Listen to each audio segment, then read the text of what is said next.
Okay mga kababayan, Chris Ulo po at welcome back po ulit dito sa ating YouTube channel.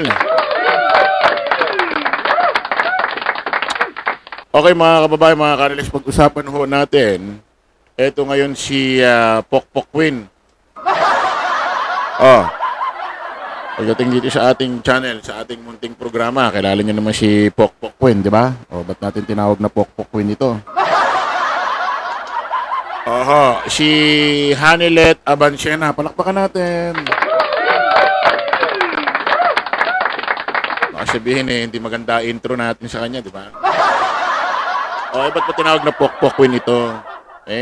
Namukpok ng cellphone doon sa pulis. Laki ng bukol dito ng babaeng pulis, oh. Kaya binansagang ko ho yung Pokpok Queen.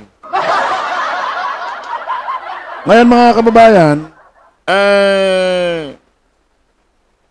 ito ho. Nako, alam niyo naman, ito si Hanilet Abancena. Andiyan pa rin ho sa dahig, sa ICC. O, naiwan sila dyan. O, umalis na muna si BP Inday Sara Duterte. Umuwi muna rito ng Pilipinas. Ang problema, si BP Sara, ilang araw na rin sa Pilipinas, walang paramdam. Nananahimik. Ewan natin kung ano naman pinaplano ng babaeng yun. Baka nag-iisip-isip na naman ng mga ibang plano. O ito mga kababayan. Kasi, nako, napapasarap yata rito si Hanilet. Pati ito si kanyang anak niya kay Digong. Yung bunso niyang anak ni Digong. Dito kay Hanilet. Itong walang kabastos-bastos ang bunganga. Si Kitty Duterte. Wala rin hong katatu-tatu sa katawan. Si Kitty Duterte. O ito mga kababayan, nandiyan pa rin sila sa dahig. Mukhang napapasarap pa. Kasi siyempre maganda nga weather niyan. Hindi katulad dito init. Pero ngayong oras ito mga kababayan, umuulan ho dito sa isang bahagi ho ng Metro Manila. Napakalakas. Mas kinahangin. O ito mga kababayan, may ginawa na naman hong papansin itong si Hanilet Abancena. Bakit nyo nasabi? Nako, parang magtatayo yata ng relihiyon yan dyan si Parang magtatayo yata ng relihiyon ito si Hanilet Abancena dyan sa dahiga. Oo, parang nako, mukhang gagaya mo na ba si Kibuloy? Magtatayo ka na ng relihiyon? Nagdadasal-dasal ng ewan ko anong nito. Panorin nyo, In the presence of God, in the name of the Father, the Son, the Holy Spirit. Heavenly Father, we praise you, Lord God. We thank you, Lord Jesus Christ, for this time that you have given us to celebrate, Lord, the birth. Kakain. Oo, dadasal muna, nagpapasalamat. Minsan, mga tao talaga, madasalin pala ito si Hanilet Abancena. Ang problema, mapanakit. Nangahampas ng pulis, no? Alam mo kasi kahit ganyan ang gawin mo, pero ganyan ang ugali mo, nananakit ka ng pulis, di ka naman wala rin makikinig na Diyos sa'yo. Paimbabaw ka. Ayon nga sa Biblia, hindi lahat ng tumatawag sa Panginoon nililingon o diniringgin niya. Wala rin yan. O ito mga kababayan, meron pa siyang isa. Kasi nga, di ba? Ewan ko, natatawa ako rito kay Amy Marcos, na kamukha ni Francis Leo Marcos. Pa rin ho yung ginagawang hearing dyan sa Senate, sa ginagawang pagdinig about dito sa kung paano inaresto ito si Digong, papuntang ICC dyan sa dahig sa Netherlands. Di ba si Sal Panelo, hindi na rin naniniwala kay Amy Marcos. Sabi ni Sal Panelo, lokohin mo lelang mo. Pinantahan niya pa nga Diba kanta ni Panelo dyan? Balat kayo pa lang. Tama ba yung kanta? Eto. Tingin ko ito si Amy Marcos, nanggugulo na lang ito. Sa totoo lang. Tingin ko opinion ko parang nanggugulo na lang ito kasi Wala nang tiwala sa kanyang grupo ng mga DD shit. Mas lalo namang walang tiwala ang mga loyalista, mga supporter, mga nagmamahal kay Pangulong Bongbong sa kanya. Ibig sabihin, itong magkabilang kampong ito, DD shit, mga loyalista, wala nang rason, wala nang dahilan para iboto pa itong babaeng ito eh. Pati nga ho ang pangalan niya, mga kababayan, sa iba't ibang survey na inilalabas, di na rin makita pangalan ito. Di na rin makita pangalan. O, tingin ko lang gugulo na lang ito eh. Oh. Hindi na rin ho maniwala itong si Hanelet Abansenya sa mga ginagawang pagpapakita ni Amy Marcos dyan sa Senado na kung saan naghihiring-hiring kuno. Ang problema rito, masakit dito ang naiipit na didiin pa rin naman dito si Pangulong Bongbong Marcos eh.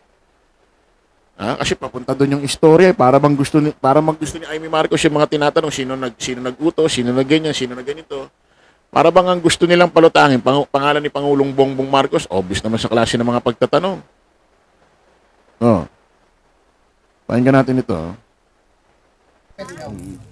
Pero ma'am, umaasa ba kayo magkakaroon pa ng justice po ang dating Pangulo? Yes. Yung sa investigation sa Senate o Sa Senate, ano na lang yun? Paek-ek na lang yun. Huwag na lang kayo maniwala ni Amy Marcos, ma'am. Hindi ako naniwala sa kanya. Bakit po? Ma'am, malabudol talaga, ma'am. Ayaw na pagpaniwala, ma'am. Baka matigil si BP, ma'am, ha? Pag-prank ka lang po, Ano ma'am. lang, para lang, tanong siya na ano ba talaga nangyari? BP, ma'am, huwag Di ba siya nakita na nangyari? ano na Ma'am Hanelet, pag kinakausap ka ng reporter, humarap ka doon sa camera, hindi yung ang klase namang ano ito. Makikipag-usap, pakinggan niya. Pero ma'am, umaasa ba kayo magkakaroon pa ng justice po ang dating Pangulo? Yes. Yung sa investigation sa Senate o Sa Senate, ano na lang yun? Paek-ek na lang yun. Huwag na lang kayo maniwala ni Amy Marcos, ma'am. Hindi ako naniwala sa kanya. Bakit po? Ma'am, malabudol talaga, ma'am. Ayaw na pagpaniwala, ma'am. Baka matigil si BP, ma'am, ha? Pag-prank ka lang po, Ano ma'am. lang, para lang, tanong siya na, Ultimo yung mga DD shit dun sa dahig. Sinasabihan si Hanelet Abansenya, huwag kayo maniniwala dun, ma'am. Kay Amy Marcos, ma'am. Yung mga follower nila, taga-subaybay nila, mga supporter nila. Kaya ito talaga si Amy Marcos, wala na makukuha ang boto ito. May makuha mang boto ito, sigurado kakaunti na lang talaga. Pero hindi na yung tipong botong ikakapanalo niya. Wala na eh. Pati yung mga tao dun, huwag kayo maniwala kay Amy Marcos, ma'am. Nambudol lang po yun, ma'am. Sabi, Tataka naman ako rito kay Hanelet, habang nagsasalita, ganyan ang ganyan si ganyan ang ganyan si ano siya, para bang, di ba yung ganyan baliw yung ganon? Sabi baliw ito si Amy Marcos? Ewan ko, ganon ang ganon sa video eh. Ganon siya. Ayun, BP, ma'am, ha? Pag-prank ka lang po, ano ma'am. lang, para lang, tanong siya na, yun ang sabi. Baka matigil si BP, ma'am, ha? Pag-prank ka lang po, ano ma'am. lang, para lang, tanong siya na, ano ba talaga nangyari? BP, ma'am, huwag Di ba siya nakita na nangyari? ano na Ayan, maliwanag ho mga kababayan. Itong si Hanelet Abansenya, hindi na ho naniniwala sa mga ginagawang hearing ni Amy Marcos. Ayan ang masakit dyan. Ayan ang masakit dyan. Wala nang naniniwala sa mga loyalista, taga-suporta ni Pangulong Bongbong kay Amy. Wala rin naniniwala ang mga DD shit dito kay kay Amy Marcos. So wala na, napagbaksakan na ng langit at lupa ito si Amy. Wala nang naniniwala rito sa babaeng ito. Bakit kanyo? Paano maniniwala ang mga DD shit na talagang nagmamalasakit itong si Amy Marcos sa pamilya Duterte, especially kay Digong?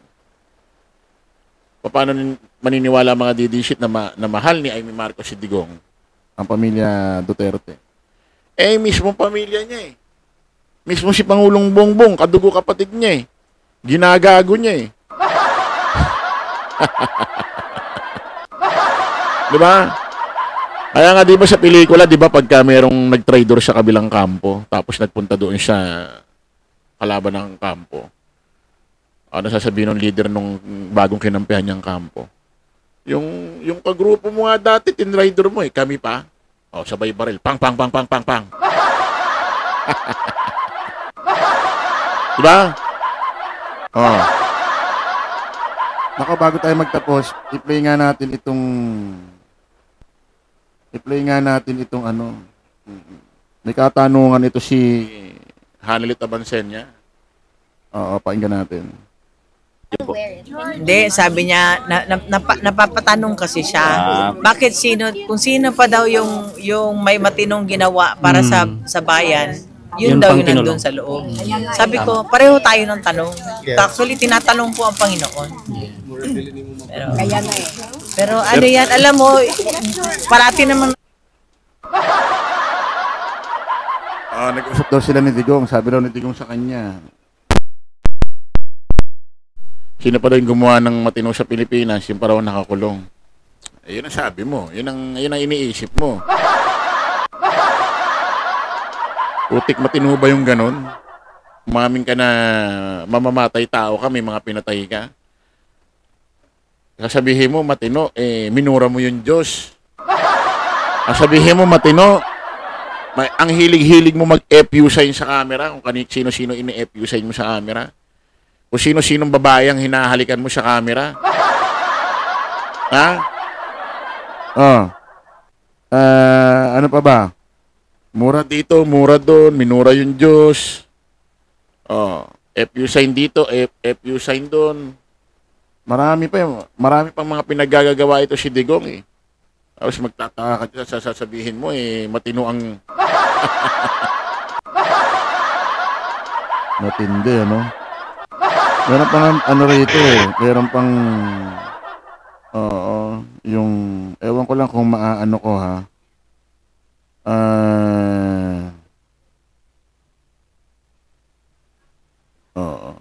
Yun ako marirecover ko. Ito ba yung matino? Tingnan nga natin baka maano ko.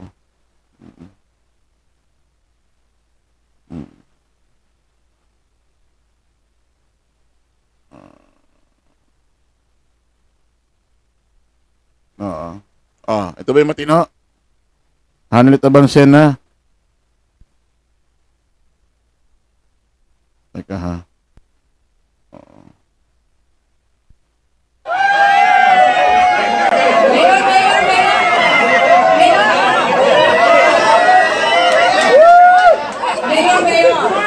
Dikit kayo ng dikit ha. Ano ba yung matino? Tignan mo nga yung babae, halos yung babae, halos dukwangin na, halos lunukin na yung baba.